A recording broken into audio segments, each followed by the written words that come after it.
নমস্কার, নিউজ 18 প্রাইমে মিমি রয়েছে আপনার সঙ্গে। অস্তিত্ব রক্ষায় কি এবার সোনিয়া গান্ধীর কাছে মমতা বন্দ্যোপাধ্যায়? দুর্দিনে কি কংগ্রেসকে আঁকড়ে ধরতে চাইছেন মমতা বন্দ্যোপাধ্যায়? দিল্লিতে সোনিয়া গান্ধী এবং মমতা বন্দ্যোপাধ্যায়ের বৈঠক হয় মঙ্গলবার। দিল্লির 10 জনপথে সোনিয়া গান্ধীর বাসভবনে গিয়ে কংগ্রেস নেত্রীর সঙ্গে সাক্ষাৎ করেছিলেন তৃণমূল নেত্রী। এবং বিধানসভা ভোটে পরাজয়ের পর থেকে একের পর এক ধাক্কা খাচ্ছে তৃণমূল। তাসের ঘরের মতো ভেঙে পড়ছে তৃণমূল কংগ্রেস। পরিষদীয় দলের পর আমরা দেখলাম সংসদীয় দলেও ভাঙন ধরেছে। আজও একজন রাজ্যসভার সাংসদ সুস্মিতা দেব, তিনি আজ রিজাইন করলেন। তৃণমূলের 20 জন সাংসদ, লোকসভার 20 জন সাংসদ যারা বিদ্রোহী হয়ে এনডিএকে সমর্থন করার সিদ্ধান্ত নিয়েছেন।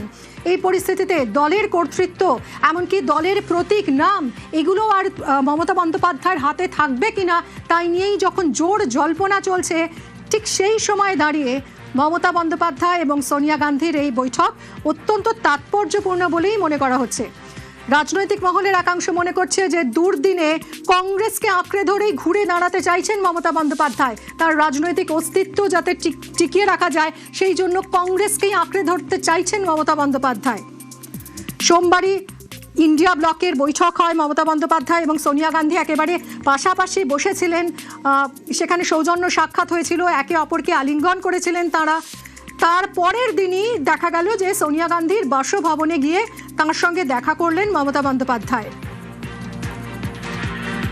তাহলে কোথাও কি এবার কংগ্রেসকে আঁকড়ে ধরেই ঘুরে দাঁড়াতে চাইছেন মমতা বন্দ্যোপাধ্যায়?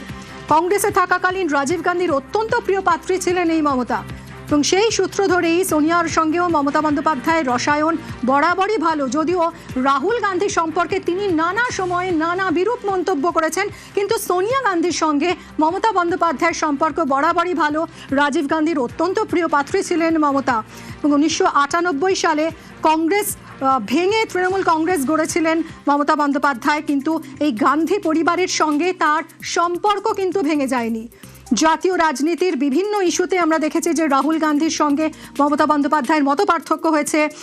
প্রকাশ্যে এসেছে যে রাহুল গান্ধী সম্পর্কে নানা মন্তব্য মমতা বন্দ্যোপাধ্যায়, কিন্তু সোনিয়া গান্ধীর সঙ্গে মমতা বন্দ্যোপাধ্যায়ের সম্পর্কে প্রকাশ্যে তার কোনোই প্রভাব পড়েনি।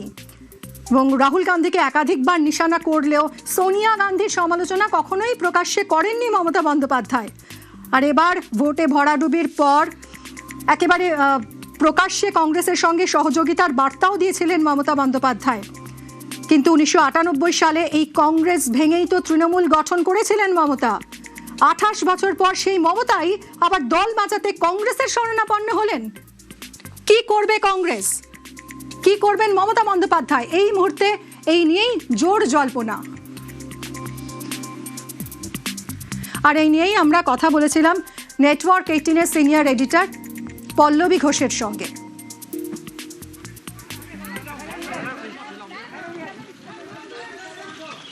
1.5 ঘন্টার কথাবার্তা হয়েছে সোনিয়া গান্ধী, মমতা ব্যানার্জি আর অভিষেক বন্দ্যোপাধ্যায় আর রাহুল গান্ধীর মধ্যে।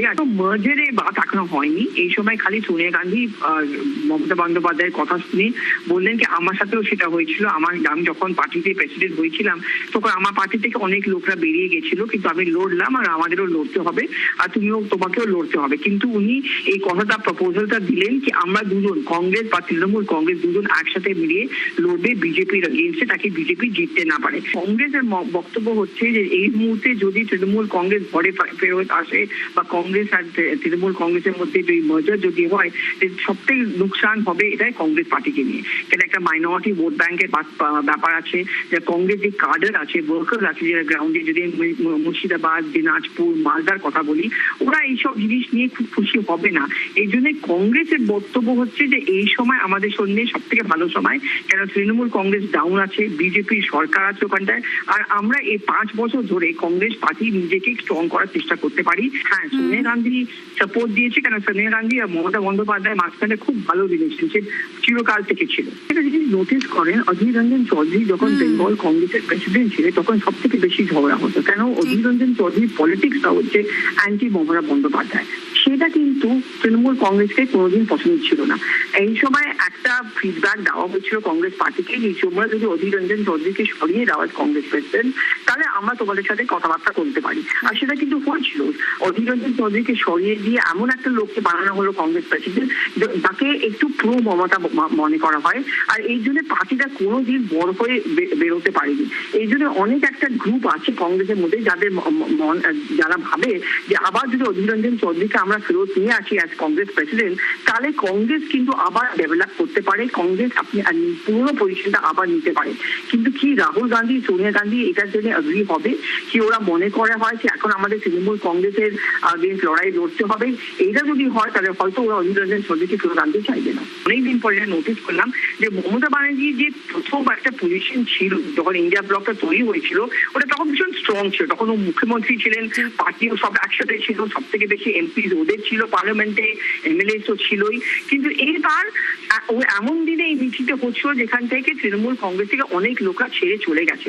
তো একটা উইকেন্ড মমতা ব্যানার্জি যেটা আমরা দেখতে পারলাম, এই জন্য যদি কংগ্রেস পার্টি মমতা ব্যানার্জি বা তৃণমূল কংগ্রেস মার্জ করে, সেটা আমরা খালি একটা আর্গুমেন্ট হাইপোথেটিক্যালি বলছি, তাহলে এই মুহূর্তে লাভটা কংগ্রেস পার্টির হবে, কংগ্রেস পজিশনটা স্ট্রং হবে।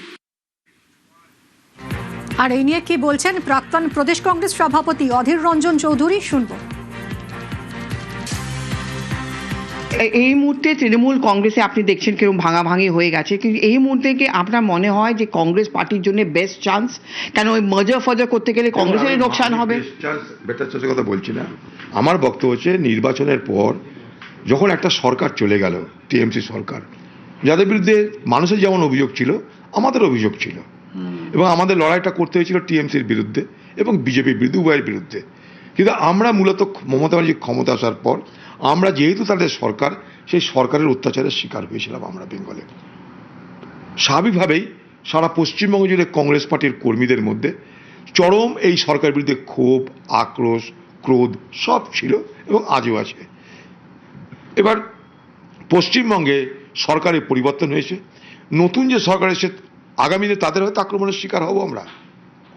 কিন্তু এই মুহূর্তে আজকের দিন পর্যন্ত যদি বাংলায় আমরা দেখি, তাহলে বিরাট সংখ্যক মানুষ, বিরাট সংখ্যক কংগ্রেসের ওয়ার্কার, তারা মনে করে মমতা ব্যানার্জির জন্যে, তৃণমূলের হারমাত বাহিনীর জন্য, তৃণমূলের অত্যাচার এবং দুর্নীতির জন্য বাংলায় মানুষ যেমন তৃণমূলের বিরুদ্ধে ক্রোধ প্রকাশ করেছে, কংগ্রেস কর্মীদেরও ক্রোধ যথেষ্ট আছে।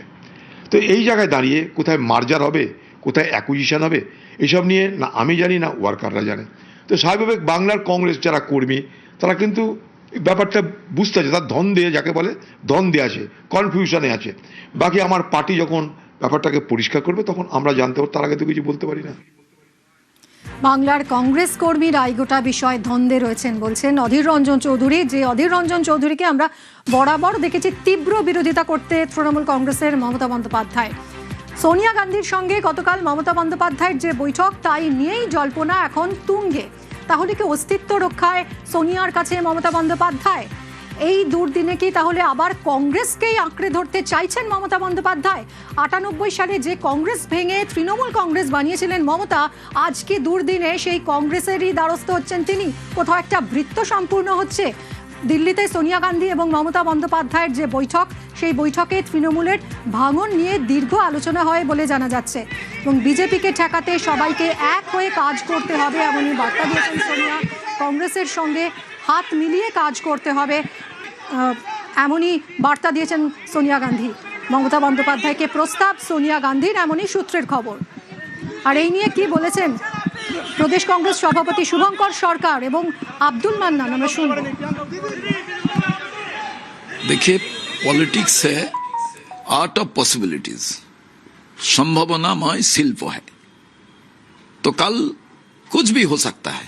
बीजेपी का विरोध में लड़ने का एकदम ताकत लेके, मन बना के, विदाउट कॉम्प्रोमाइज हम लोग चाहता है Rahul Gandhi only the voice for the down trodden people, for the sufferer people, उनको ही प्रधानमंत्री होना चाहिए। और ये बात को जो लोग मान लेगा, उसके लिए हमारा डोर इज ओपन।